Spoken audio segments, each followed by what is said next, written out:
आम आदमी को सरकार ने लूटने का काम किया। आर्थिक तौर पर हर आदमी को चोट पहुंचाई। पिछले 1 महीने में 100 रुपये बढ़े हैं गैस के सिलेंडरों में, और 3 महीने में 200 रुपये बढ़े हैं।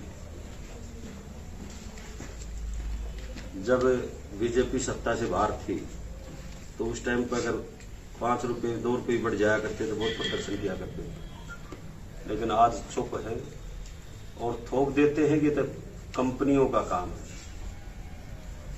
क्या कंपनी प्राइवेट लिमिटेड है या सरकार की है, ये नहीं बताते हैं। पेट्रोल 16/3/20 को लगभग 1 साल पहले 70 रुपये 33 पैसे लीटर था।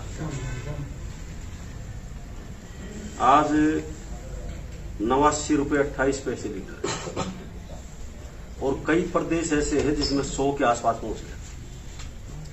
अलग अलग प्रदेशों में अलग अलग, क्योंकि प्रदेश सरकार के टैक्स अलग अलग है।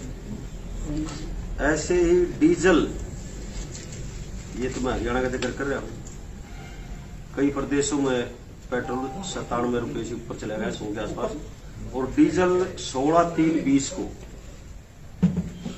62 रुपये 20 पैसे था, अब 82 रुपये 21 पैसे है। यानी 20 रुपये 1 पैसा प्रति लीटर के हिसाब से 1 साल हुआ नहीं है डीजल के दाम बढ़े। इसके अलावा ये पहली बार हुआ है फ्यूल टैक्स। ये जो पूरे वर्ल्ड की जो रिपोर्ट है वो मैं आपको बता रहा हूं कि हिंदुस्तान में सबसे ज्यादा फ्यूल टैक्स लगाया जा रहा है।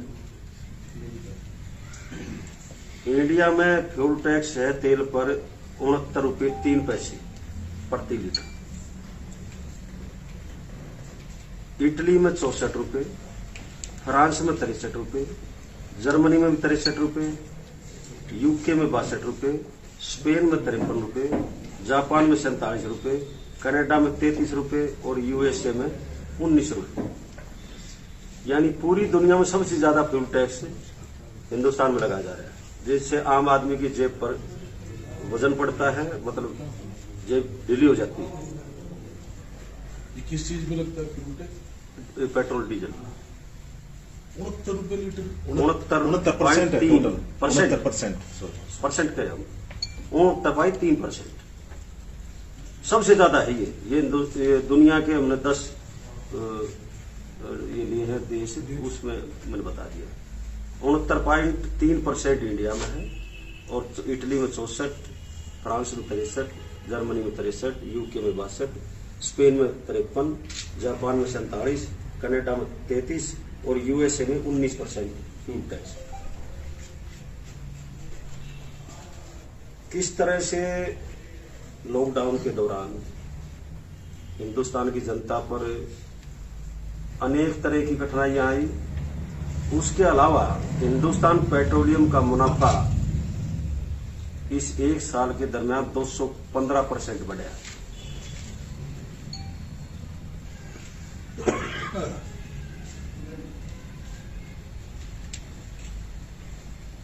पेट्रोलियम का 120% बढ़ा है पेट्रोल। ये दिसंबर 2019 से दिसंबर 2020 का है।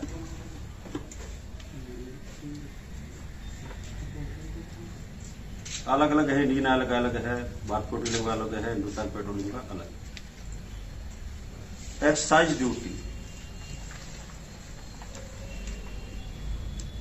ड्यूटी 2014 में पेट्रोल पर थी 10 रुपये 38 पैसे लीटर,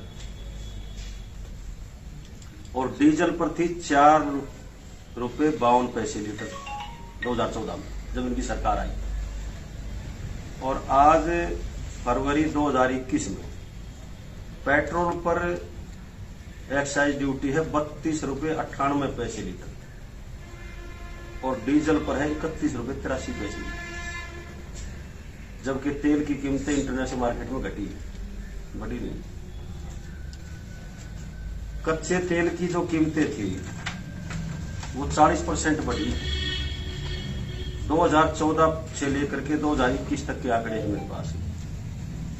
2014 में क्रूड ऑयल की कीमत, क्रूड ऑयल 2014 में था $106.85 प्रति बैरल,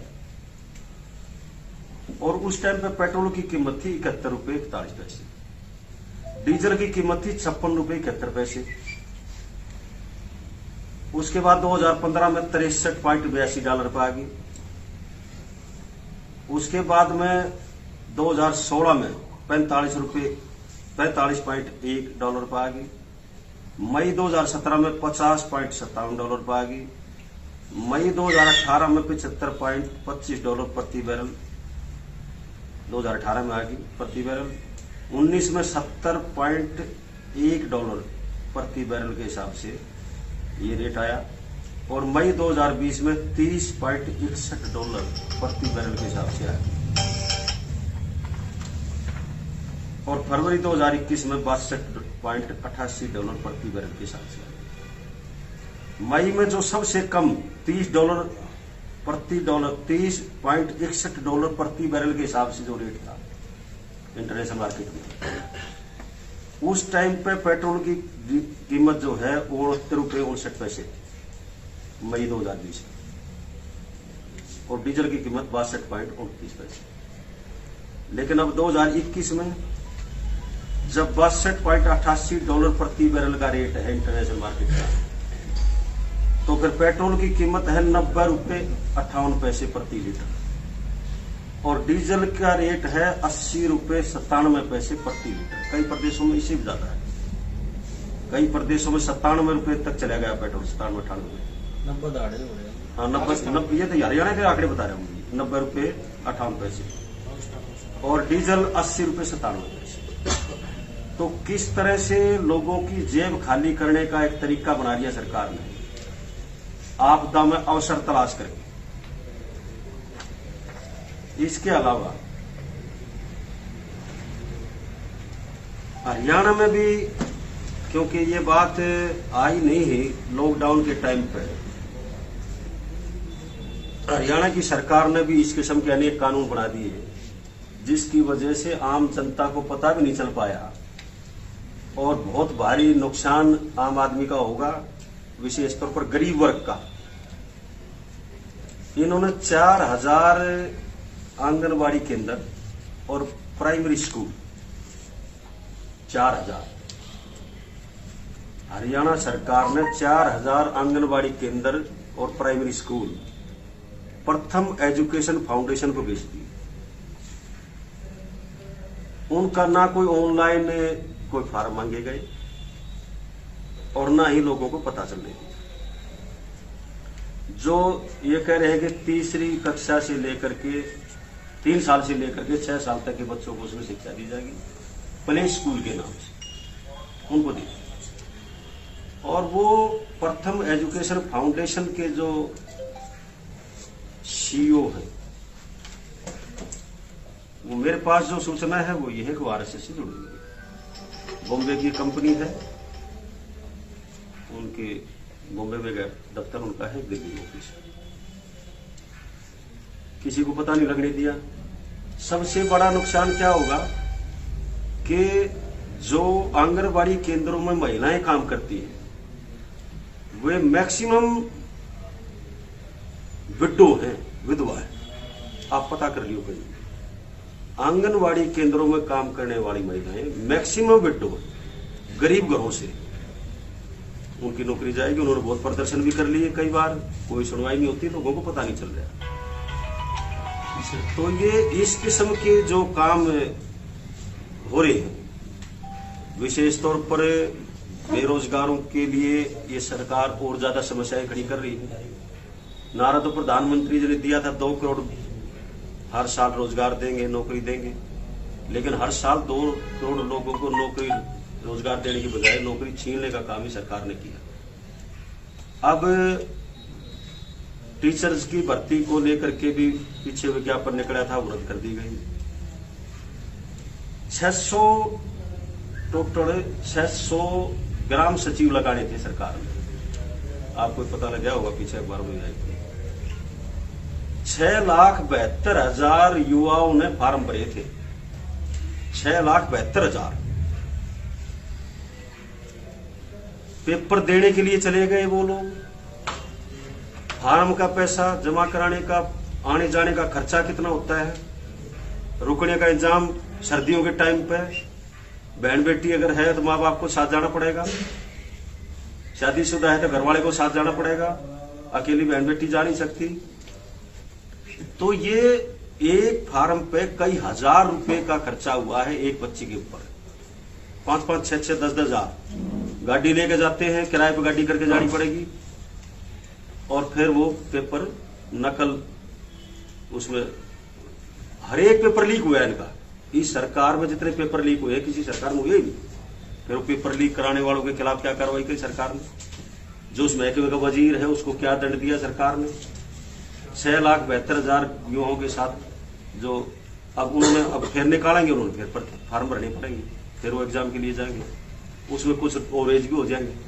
तो ये कहाँ का न्याय है युवाओं के साथ? तो इन सब एक बहुत ज्यादा बड़ी भारी समस्या है क्राइम की। और क्राइम के मामले में तो सारी सरकारों को इन्होंने पीछे छोड़ दिया। इस सरकार में जितने क्राइम हुए हैं कभी हुए नहीं है। आप अगर आंकड़े उठाओगे तो मेरे पास आंकड़े भी है, मैं बता भी दूंगा। जहां बदमाशी चरम सीमा पर है, वहां आज अखबार में मैंने पढ़ा था, एक सोनीपत में टैक्सी वाला लूट लिया बदमाशों ने, और उसके कपड़े तक भी उतरवा लिए, कच्छा भी नहीं छोड़ी उसके तन पे। वो बेचारा रात को खेतों में जाकर के मुद्दा पड़ गया शर्म का मारा। वो तो किसान आ गया कोई, और उसने अपने घर से ला करके उसको कपड़े दिए। सरकार का ध्यान ही नहीं बातों पर। अभी कृषि संबंधी जो कानून बनाए, इन कानूनों को लेकर के किसी किसान संगठन ने कोई भी किसी किस्म का मांग पत्र अगर सरकार को दिया हो तो सरकार बताए। मोदी जी कहते हैं भाई हमने तो किसान की आय बढ़ानी, किसान की आय दुगनी करेंगे। किसान कहते हैं हमने नौकरी छोड़ दो, आय दुगनी नहीं, ये तो अडानी और अंबानी की आय कई गुना बढ़ाने के लिए की है। अनेक मुद्दे, इन सब मुद्दों को लेकर के विशेष तौर पर बेरोजगारी का, क्राइम का। आदुगढ़ में भी अभी पीछे 4-5 दिन पहले एक घटना घटी थी, मैंने भी उनसे टेलीफोन पर बात की थी, मैं बाहर था। तो क्राइम जो करता है उसके खिलाफ सख्त कार्रवाई करे सरकार।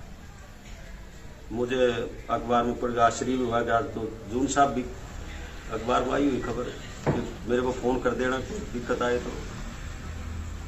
6-7 महीने तक तो दर्शन भी नहीं हुए माशे की, दिल्ली रहे हैं, दर्शन भी नहीं हो। अगर किसी का टेलीफोन फीड नहीं है तो टेलीफोन उठाते ही नहीं कभी, फिर किसके पास फोन करेंगे लोग? तो ये सारी समस्याओं को लेकर के इंडियन नेशनल लोकदल पार्टी की तरफ से 8 तारीख को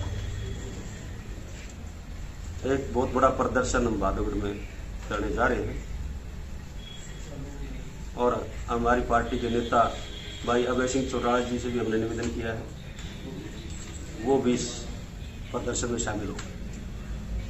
8 तारीख को 11 बजे 10 बजे लेके 11 से चल पड़ेगी, गर्मी हो जाएगी। तो पूरे प्रदेश में होंगे इस तरह से प्रदर्शन ऐसे बात? हमने फिलहाल क्योंकि आगे का प्रोग्राम देखना पड़ता है हमें। अब बाई इलेक्शन है 2 हरियाणा में, मुझे लगता है कि शायद सरकार 5-6 तारीख को इलेक्शन बाई इलेक्शन में डिक्लेयर कर दी। ये सेशन है ना विधानसभा का, 2-3 दिन का होगा ये, उसके तुरंत बाद ये चुनाव डिक्लेयर होंगे। 2 जगह की बाई इलेक्शन है लगता है, क्योंकि टाइम आ जाएगा इसका भी। तो आगे का प्रोग्राम विधानसभा सेशन खत्म होने के बाद में बनाऊंगे। ये इस किस्म की अनेक घटनाएं पूरे हरियाणा में घटित हुई, विशेष तौर पर क्राइम। सरकार का ध्यान नहीं है। सेशन की बात करें प्रदर्शन कर रहे आपने। हो, इसमें ज्ञापन वगैरह भी है प्रदर्शन प्रदर्शन है, ज्ञापन भी देते हैं। सेशन की बात करी कि लव जिहाद और सरकारी संपत्ति पर नुकसान पहुंचाने वालों से वसूली का कानून लाने जा रही सरकार। सरकार उनसे तो वसूली करे जिसने कई कई सौ करोड़ के घोटाले कर लिए। इनकी सरकार में जो लोग बैठे हैं, रजिस्ट्री का घोटाला है, धान का घोटाला है, सरसों का घोटाला है, शराब घोटाला है। एक बारी करो ना सरकार। लोगों का ध्यान बांटने के लिए अनावश्यक कानून बनाने की कोशिश करती है सरकार। कौन कौन से कानून बना रहे हैं? लव जिहाद वाली बात करते हैं, बनाया था यूपी में, स्टे हो गया उस पर।